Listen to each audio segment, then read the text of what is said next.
नमस्कार. आपल्या सगळ्यांचे महाराष्ट्र सोशल न्यूज चॅनलमध्ये हार्दिक स्वागत. चला वळूया तर एका नवीन बातमीकडे. आजची बातमी. आप्पासाहेब धर्माधिकारी प्रतिष्ठानच्या वतीने आज धुळे शहरात स्वच्छता मोहिमेचे आयोजन करण्यात आले होते. यावेळी शहरातील महात्मा गांधी यांच्या पुतळ्याला अभिवादन करीत या स्वच्छता मोहिमेला सुरुवात करण्यात आली. शहराच्या विविध भागात ही स्वच्छता मोहीम राबविण्यात आली.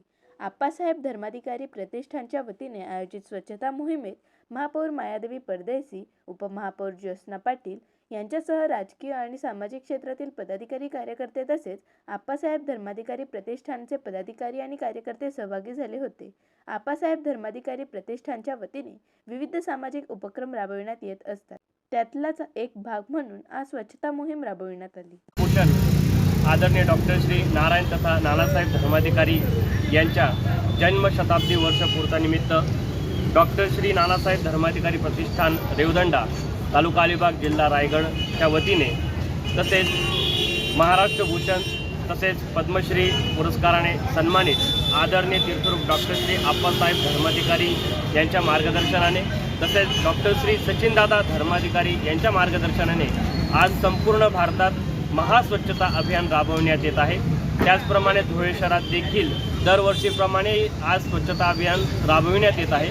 या ठिकाणी धुळे शहरातील महात्मा गांधी पुतळा ते दत्त मंदिर, महात्मा गांधी पुतळ्यापासून ते छत्रपती शिवाजी महाराज यांच्या पुतळ्यापर्यंत, साक्री रोड परिसर अशा विविध ठिकाणी या महास्वच्छता अभियानचे उपक्रम राबविला जात आहे. या ठिकाणी प्रतिष्ठानच्या माध्यमातून सर्व श्री सदस्य या महास्वच्छता अभियानात सहभागी झालेले आहेत.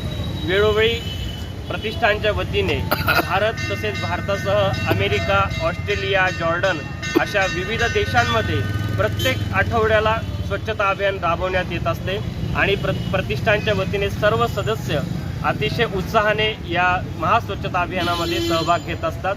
तसेच आपण या स्वच्छता अभियानाच्या माध्यमातून संदेश देत असतो की आपला परिसर स्वच्छ राहिला तर आपलं आरोग्य देखील उत्तम असतं आणि आपण देशाने आपल्याला काय दिलं त्यापेक्षा देशासाठी आपण काय देऊ शकतो हा या प्रतिष्ठानचा मुख्य उद्देश आहे आणि हा मुख्य उद्देश लक्षात घेऊन आज देखील महास्वच्छता अभियान संपूर्ण धुळे शहरात राबवण्यात येत आहे. बातमी आवडल्यास चॅनलला लाईक व सबस्क्राईब करा व दररोज अशा नवनवीन बातम्या पाहण्यासाठी चॅनलला फॉलो करा. धन्यवाद.